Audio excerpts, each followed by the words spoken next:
We got married when we were both 20. About a year later, I decided to go back to school to finish my degree. Soon after, we became parents, and I felt a strong pressure to complete my education. When our child turned 2, I began my final year of college. I needed just 2 more semesters to graduate.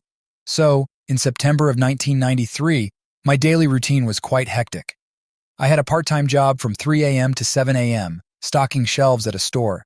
Then I worked a full-time desk job at the police department from 8 a.m. to 5 p.m.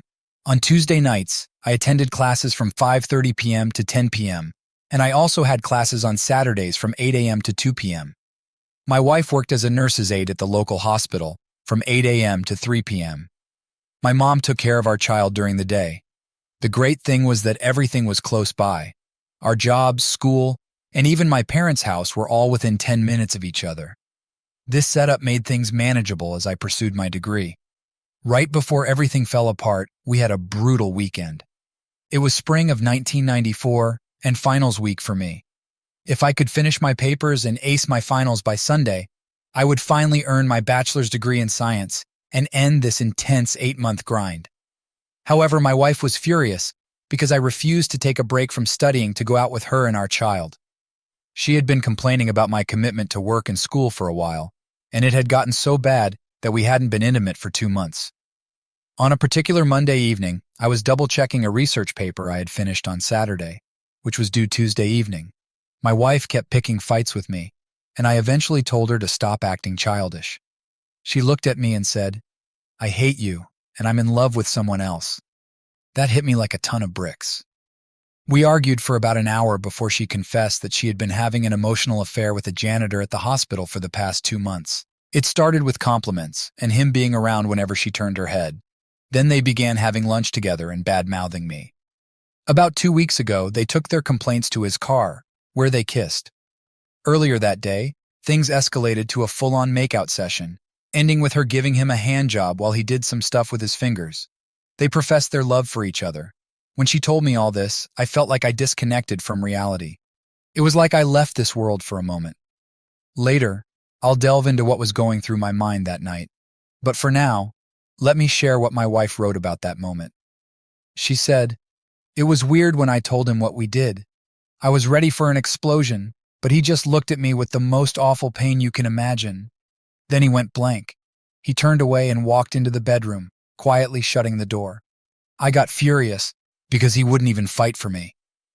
I felt like I'd made the right decision and that everything would somehow fall into place. I was finally breaking away from the guy who'd been ignoring me for months." I walked into the living room with a suitcase, past her, and headed out the front door. She kept asking, "Where the hell do you think you're going? Running back to mommy's?" I set the suitcase in the driveway, went back inside, grabbed her purse, and told her to leave. She refused, so I gently lifted her onto my shoulder, carried her out, and set her on the car hood. Her surprise gave me a chance to lock the door. She tried to get back in, but I held the deadbolt, and eventually, she left to stay with her parents. She told them we were separating but didn't say why. That night was rough.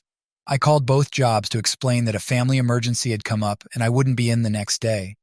At some point, I fell asleep. When I woke up at 7, I started figuring out how to reduce contact with my soon-to-be ex-wife.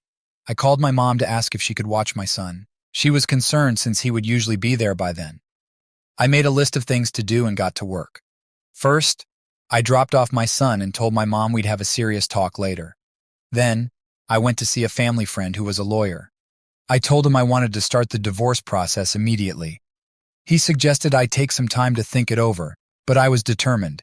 He said he could have the papers ready by the end of the day. I told him I'd pick them up and file them myself at the clerk's office, as handling such tasks was part of my job at the police department. Next, I bought new locks for the house and stopped at the bank. I withdrew and closed our savings and checking accounts, took half the money, put it in an envelope, and delivered it to my sister-in-law at her workplace. I told her to give my wife her share and pass on the message that she shouldn't contact me. I also canceled our only credit card. Back at my mom's, I explained everything to her. She and my younger sister came up with a plan. My sister would stay at my house and take care of my son while I managed work and school for the rest of the week. I returned home, changed the locks, cleaned up, played with my son, and then went to school. Meanwhile, my wife decided to skip work. That day, my wife contacted the janitor and told him what had happened. He was understanding and invited her over to his place that evening to escape the stress. I'll share more details about his place later. Long story short, she went over and slept with him. Here's what she wrote about that night. He passed out afterward. I remember feeling excited at first, but during and after it started to feel wrong. With him asleep, my mind began to wander. I thought about Michael, that's me, and how he had kind of pushed me into this, making me find someone else. I got up and left. On the drive home, memories of the first time Michael and I had sex came flooding back. We were each other's first. I completely broke down, feeling disgusted with myself. Then, I circled back to being angry at Michael again. It was like this twisted cycle. I couldn't face up to how horribly messed up what I'd done was. I convinced myself it was his fault. The next day started like any other. I headed to work, then came home, took a shower, and had breakfast with my son and sister. My wife called, wanting to sort out plans to see our son. She had an arrogant and spiteful tone. I told her we could meet on Sunday at 1 p.m. and she could spend time with him at a nearby park. But she wasn't satisfied and wanted the whole weekend with him. I shut that down, realizing that having him stay at the house solved the babysitting issue, and since her parents were working, she didn't push it further and slammed the phone down. I went off to work at the PD, and at my earliest opportunity, I swung by the clerk's office to file the divorce paperwork. Later in the day, a colleague let me know that the papers were ready to be served. I called a deputy I knew and asked him to serve the papers to her while she was at work. He agreed and said he'd do it the next day. Meanwhile, my soon-to-be ex-wife returned to work. The janitor swung by her spot and chatted her up throughout the day. They couldn't meet up for lunch or in the evening because he claimed to have a commitment with one of his kids. He had told her earlier in the affair that he was divorced and had 3 kids. After work, she went to her parents' place. That night, she called me 3 times, and each time, I hung up as soon as I realized it was her. Caller ID wasn't common back then in my area. After another night of heavy grieving, my day began like the previous one. I went to work, and at my second job, I got a call from the deputy who was set to serve the papers. He said he'd be there around noon. I said that was fine since her lunch break was from 11 a.m. to noon. I sat at my desk trying to focus on work but feeling restless. I went to the bathroom 3 times before I eventually threw up. I had to calm myself down, constantly reminding myself that I was doing the right thing. Fortunately, my wife hadn't reached out to me yet. At 11 a.m., my wife met up with the janitor for lunch. They slipped away to his car in the parking lot and engaged in intimate activity. Real classy. They cleaned up, went back inside, and grabbed food from the cafeteria. At noon, my wife returned to the nurse's station on her hall, accompanied by the janitor. They struck up a conversation with the RN in charge of the hall. 5 minutes later, the deputy walked in. He asked the RN about my wife. When she spoke up, he turned to her and loudly declared, "Emily, you're being sued for divorce due to infidelity." My wife collapsed onto the floor. Here's how she described the moment. When I heard that, a huge wave of shame and guilt hit me. It sunk in that I had wrecked my marriage, that he was actually going to divorce me. Part of me foolishly believed he wouldn't go through with it. I thought this was just another argument where I was trying to come out on top. It was some messed up thinking. I recall the deputy physically lifting me and making me sit in a chair. There was screaming. It was coming from me. The RN was trying to calm me down. The janitor reached for my hand and I ended up punching him. He turned his head and my punch landed on his neck. I scratched him as he pulled away. I was shouting at him, saying he had ruined my life. Eventually, they managed to calm me down. The deputy mentioned that the janitor took off right away. She got herself together and went back to her shift, but the RN did a lot to cover for her. At 2:45 p.m., nearing the end of her shift, my wife was summoned to the hospital administrator's office. Fear gripped her. She figured someone had reported her meltdown.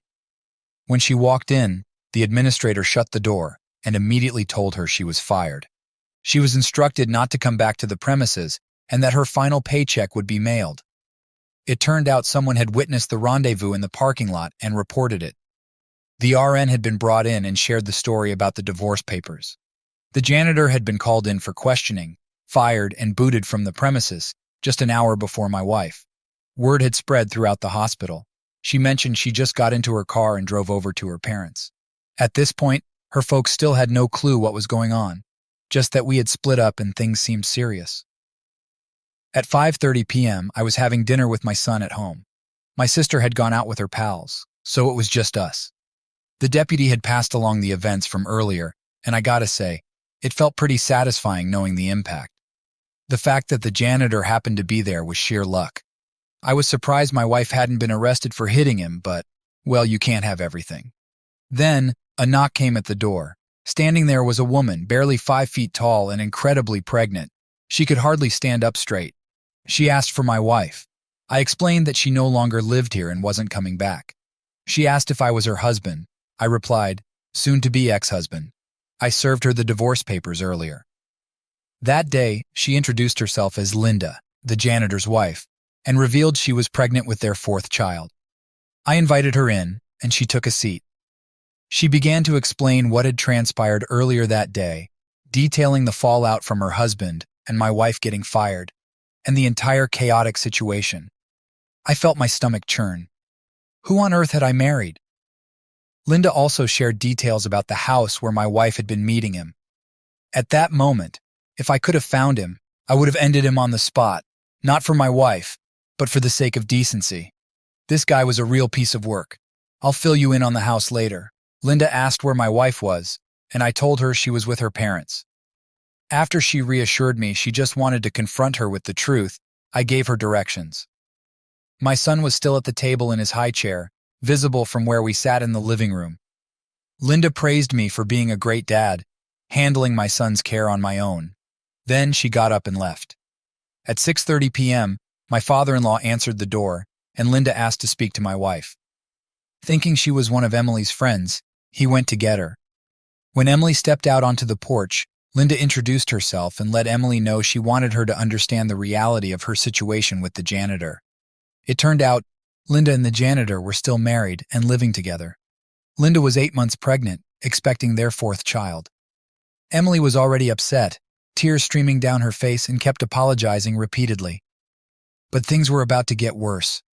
The janitor and another guy at the hospital, along with one of their buddies, were involved in a sick game. Their goal was to see how many married women they could sleep with in 90 days. Before my wife, the third guy was leading with 3 conquests. My wife became the janitor's third.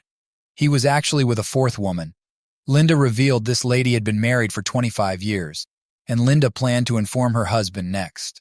It turned out she was their neighbor. Now, about the house. It was a place they rented out to rendezvous with these women. Linda found out about this just 2 hours after he got fired. He came home high and crying, spilling everything, hoping to make amends. Linda left with the kids, telling my wife she was leaving him. Then she squared her shoulders, slapped my wife hard across the face, and called her a dumb cow. Emily was in shock. Linda told her she should be ashamed of herself for throwing away her family. She described how she had been at our place an hour ago, watching a loving man feed his son alone because his wife was a stupid, selfish witch. My wife completely broke down, sobbing uncontrollably, while Linda walked away, got into her car, and drove off.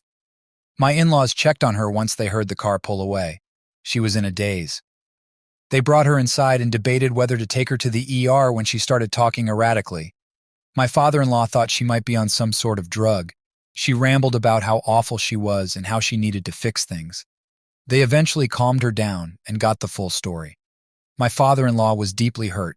He's always been a good man, and my wife could see the shame and disappointment on his face. As for my mother-in-law, she did what she always does, blamed me. I've never been her favorite. The next day, my father-in-law called me, apologizing. It was the only time I sensed he might cry. He explained that Emily had been holed up in her room day and night. I mentioned the Sunday appointment I had set with her to meet at the park at 1 p.m.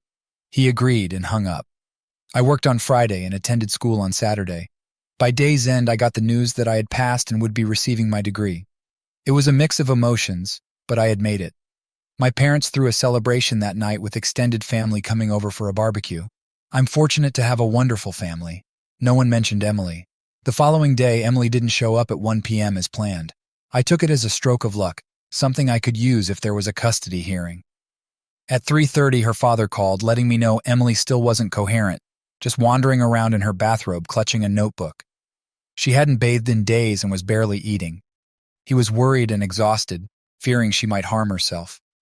He asked me to come see her. I declined. I couldn't muster any feelings for her. I told him to get her professional help and that I'd consider letting her see our son once she got herself together. Honestly, I felt nothing for her. That initial night had tested me, and I came out stronger. I'll explain more later. I wasn't going to invest any care into her ever again. I didn't hear from her or her family for the next 2 weeks. A couple of weeks had passed since my last conversation with my father-in-law. During that time, I quit my part-time job and started searching for a new one. My MBA plans were on hold as I aimed to settle into a new job first. My son had been asking about his mother, and all I could do was reassure him. The longer she took to reach out to see him, the better for my chances of securing a favorable custody arrangement. I was at the police department when she called, asking to schedule a time to meet and see our son. I asked if she had managed to pull herself together enough not to scare him, and she said yes. I arranged to meet her at 9 a.m. in the park on Saturday and requested that she bring her dad along. I didn't want to meet her alone, so my mother accompanied me. When I saw her, I knew my decision to limit her contact to just 2 hours was the right one. She looked terrible, noticeably thinner, no makeup and smelling of ivory soap. None of those familiar feminine scents I associated with her. Later, I found out it was her mother who had been taking care of Emily, bathing and dressing her, as she wasn't capable of doing it herself. Our park meetings continued for about 3 weeks, and eventually, I extended them to 4 hours, including Sundays.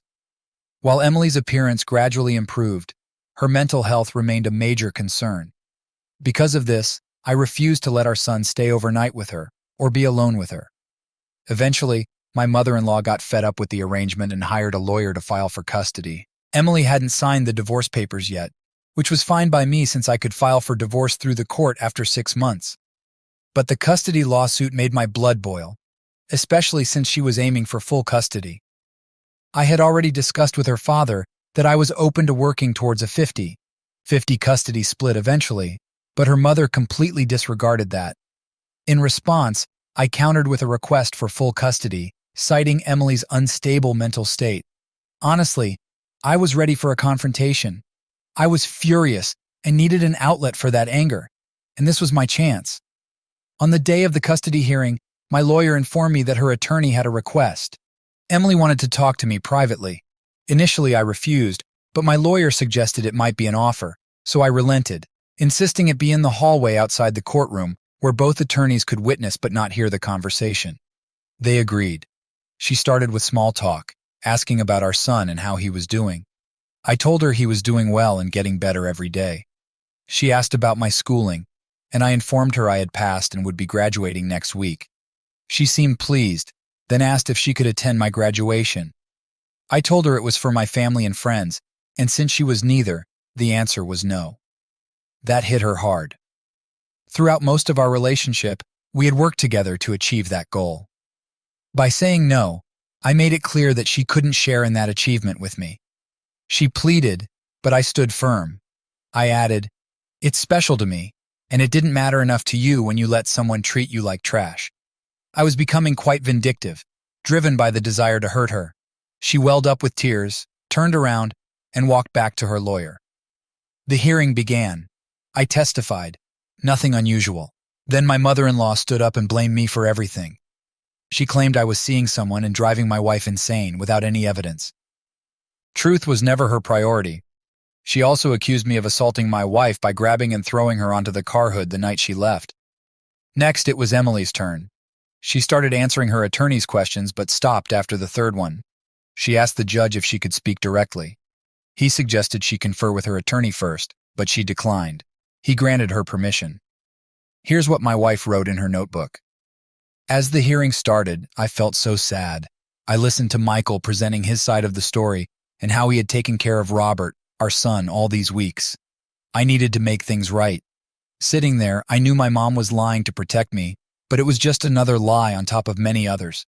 I had enough. I had to fix this. Emily then stated that she wanted to apologize to my parents, who were in the room. She also expressed remorse to her own parents. Looking at me, she acknowledged that I probably hated her more than anyone else at that moment.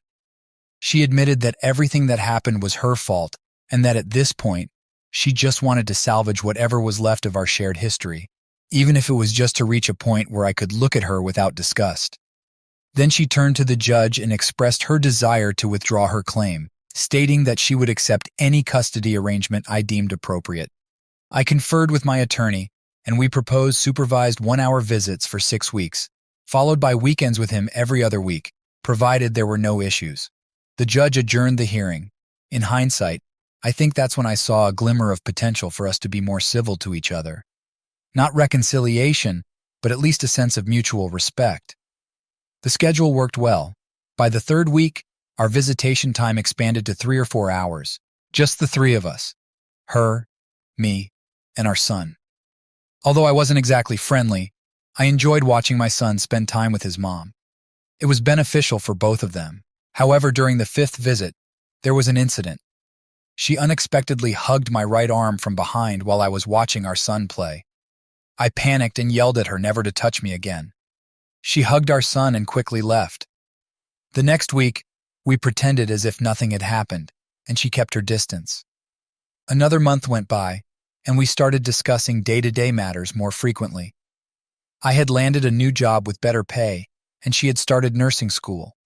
She began confiding in me that the janitor was persistently calling her and wouldn't leave her alone. She claimed she wanted to be honest with me in case I heard something. Apparently, she had asked him to stop bothering her, yet he still showed up at her parents' house one evening. Her father even threatened to harm him if he didn't back off. I told her I no longer cared who she was involved with. She insisted she wasn't seeing anyone and wouldn't until she was sure our family couldn't be repaired. I bluntly stated that it was never going to happen. 6 months after our separation, I brought up the matter of her signing the divorce papers. She refused. I reminded her that I didn't necessarily need her signature, but it would be easier if she complied. She suggested coming over to the house that night to discuss it. She offered to sign the papers if I still wanted a divorce. I agreed. When she arrived, she brought these notebooks, those little black composition books that looked like bound volumes. She told me she had started writing down her thoughts the day after she received the divorce papers. She didn't exactly know why, but it seemed to provide some sort of solace. She told me she wrote down every single thing she could recall about what had happened, detailing as much as she could. She wanted me to read it, but warned that it would hurt deeply. She began recounting her interactions with the janitor, explaining what she had said and done. Reluctantly, I delved into her writings, and it was a tough read. Although the physical details were left out, the way she spoke about me and our marriage to him was incredibly painful. Her account also captured her emotional unraveling, with the chaotic and disordered writing gradually improving each day. It became clear that she was using it as a form of self-therapy. One bizarre detail she included was her belief that since she never climaxed with the janitor, it meant she didn't enjoy it and therefore hadn't truly betrayed me. She clung to this idea until her dad pointed out, awkwardly, that it didn't absolve her actions. Reading her account didn't change my resolve, but it did highlight her fragile mental state. Only after going through her writings did I fully grasp how unstable she was. I agreed to give it more time, partly out of concern. This newfound courage in her led her to urge me to write her a letter detailing my perspective. She believed it would help her understand how to support me better. I considered it, recognizing that while I was still in a messed-up state, it might aid me in moving forward and maintaining some semblance of a healthy relationship. Her writing therapy evolved into our communication method. We committed to meeting twice a week, initially writing down our perceptions of our marriage before D-Day. During our meetings, we exchanged letters, took notes, and asked each other questions in writing, addressing each one thoroughly before moving on. Our journey started with evaluating our pre-D-Day relationship and continued through each subsequent day until the Sunday I spoke with her father after she received the divorce papers. Beyond that, we planned to reassess and proceed accordingly. I must admit, I was awful throughout this process. I answered her questions honestly, except for one, more on that later. But I also used the opportunity to humiliate her. I made her recount hurtful things she had said to the janitor about me, and I pushed her to share explicit details of their encounters. Although she hesitated, she eventually complied. Even though it was milder compared to what we once shared, it still hurt. Despite believing I could handle it because I wasn't interested in rekindling our relationship, hearing it was painful. It's astonishing how vindictive I had become, though at the time, it felt justified. About a month into this process, I realized it was somewhat beneficial for me. She suggested moving back in and trying the next phase. I declined. She pleaded, presenting a compelling case, but I stood firm. Even if I considered reconciliation, I couldn't imagine being intimate with her again. She understood and even proposed that I could seek outside companionship while she remained faithful. That's not something I was comfortable with, so I declined.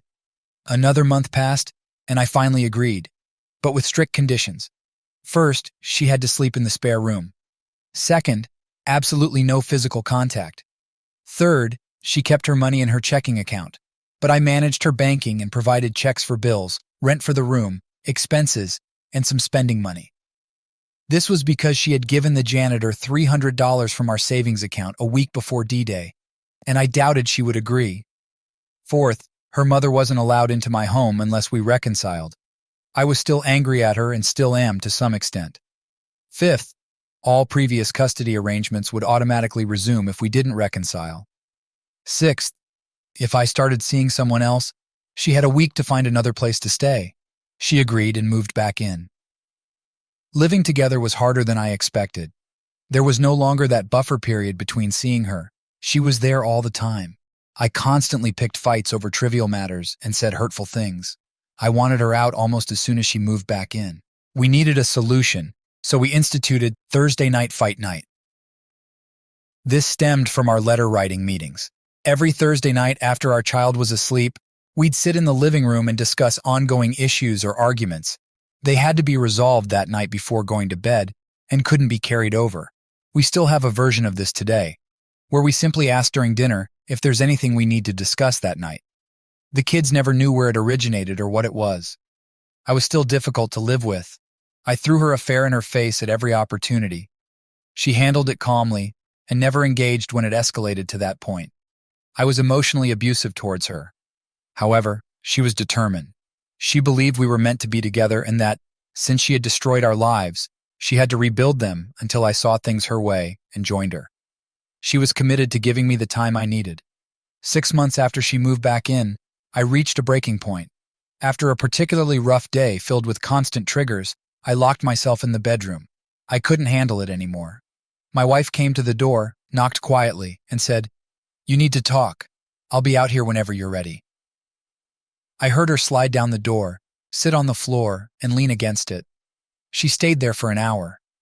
It was nearly midnight when I finally opened the door.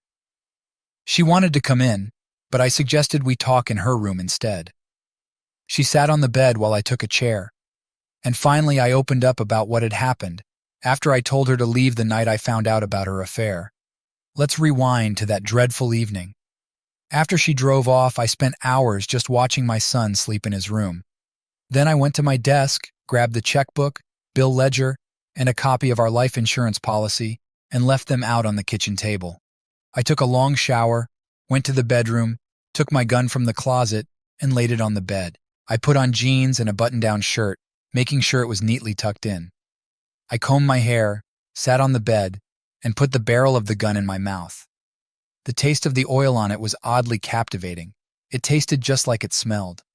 I have no idea how long I sat there, but eventually I unloaded the gun, put it away, undressed, and went to bed. Sadly, I think many people who've been betrayed have thoughts like this at some point. I told her that this was the one thing I hadn't shared during our recovery. For the first time, I let her hug me and kiss my forehead, not as a goodbye, but in a more intimate way. It was the first emotional connection I allowed. I admitted that I forgave her that night, even though I didn't really mean it at the time. It took months before I truly forgave her, but saying those words started to open a door for me. After that, physical touch gradually increased.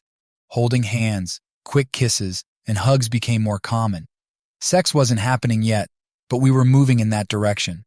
Finally, almost a year after she moved back in, we became intimate again. I think of this as our period of intense bonding. She kept a journal and noted that we had sex 32 times in 28 days. Years later, she told me that until that night, she woke up every morning thinking it might be our last day together. She kept telling herself to hold on for just one more day. She knew me well enough to understand that sex meant I was reconnecting emotionally. Today, our marriage is strong. We've both succeeded in our careers and raised 3 grown children. As far as we know, they are unaware of any of this, and we don't plan to tell them, but we won't lie if they ask. We've undergone significant changes. My wife is much stronger and wiser now. She sees this as an unnecessary evil she caused, but one she overcame. Sometimes I think she still blames herself.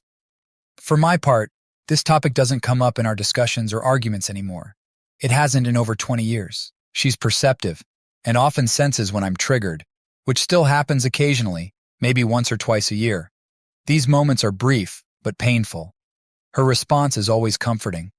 She'll hold my hand, hug me, and say, "I love you," or "Thank you."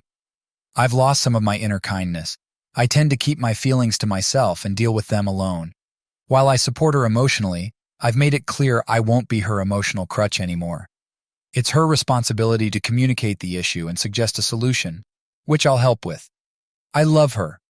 Learning to love her again was a process. It's different now, more realistic yet still intense. Like I mentioned earlier, I believe I had to let go of some of my kindness for her to become a better person. At this point in my life, I'm okay with that. I hope sharing this can help someone.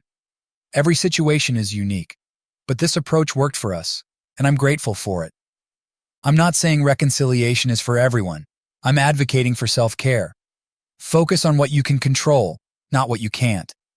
Prioritize what benefits you in your situation. It's okay to be a bit selfish. Then think about working towards becoming a united we in your relationship or marriage down the line. Look up the Serenity Prayer. Its words are very true, in my opinion. And remember, this forum highlights the darkest days of our lives and marriages. Despite this tragedy, we've made many joyful memories that far outweigh it. I wish you all the best on this journey. You can come out victorious on the other side of pain if you invest effort in yourself. Update. It's hard to believe how long ago I posted this. I took a break from this account because I got a lot of negative comments from people who are strongly against reconciliation. I get where they're coming from. Many who reached out for advice after my post were quickly told that I don't really recommend reconciliation. It's tough. It's challenging. It's painful. But if you can make it work under the right circumstances, it has its own rewards. I just wanted to update everyone that we're still married. We've now become grandparents. And if you've experienced that, you know it's a different kind of love altogether. My wife is partially retired now and works PRN, meaning she works when needed and when she wants to. I'm still working full-time, but we managed to find plenty of time for traveling. I can't remember the last time I had a trigger, maybe around 3 years ago. It happened because our oldest child found out about my wife's affair through a spiteful relative who leads a lonely life. My wife handled the situation with grace and humility, and it seemed to impact me in a way that finally allowed me to move on completely. She apologized for the pain she caused me, and we both agreed that it was in the past. If our child had any issues with it, we'd support him, but we also made it clear that it was ultimately a matter between us and was our business. Thankfully, it doesn't seem to have negatively affected their relationship, although she was quite embarrassed about it. That's about all there is to share. To all of you experiencing this painful journey, we wish you the best. Update. 6 years later, I have some sad news to share about me and my family. Just 3 weeks ago, my former wayward wife passed away. She fought colon cancer for half a year and eventually left us, with all of us there right by her side in the home we built 4 years ago, the place we had planned to enjoy our retirement in. It's tough to explain the loss. It's like nothing I've ever felt before, even comparing it to the pain we all felt as betrayed loved ones in this community. In the years after our reconciliation, she spent her time making amends for the hurt she caused, and she succeeded in a big way. I really miss her, and our kids do too. But the thing is, I'm still here for a reason. In her final days, she wrote a letter to me. She asked our pastor to give it to me after the funeral when he thought it was right. I read it 3 days back, and there's a part from that letter that I want to share with all of you who have listened to our story and found something good in it. It shows how important it is for both the betrayed to forgive and for those who messed up to face the consequences of their betrayal, even when they're truly sorry. Right now, I'm in a lot of physical pain, as you know, but my faith helps me see what's ahead, and it makes the pain a bit lighter. Pain can make you turn inward. In these past weeks, I've been doing a lot of soul searching. Sometimes I feel like I deserve the pain because of what I did to you, what I did to us so many years ago. But then you lift me up and help me sit in my chair. You feed me, you bathe me, you hold my hand, you play your guitar while I lose myself in memories. It's clear to me now that this pain is a gift. It's letting me experience the purest form of love, your real forgiveness for what I did. Because only true love and forgiveness show in your actions as you care for me. I love you so much. Thank you.